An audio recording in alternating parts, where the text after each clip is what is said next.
Hello, and welcome back to Welsh Phrase of the Week. My name's William Hugh, and I'm a Welsh learner.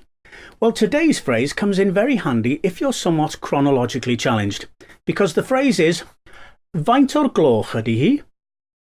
Faint o'r gloch ydy hi? Which means, what time is it? Faint o'r gloch ydy hi? I'll say it slower so you can get the pronunciation.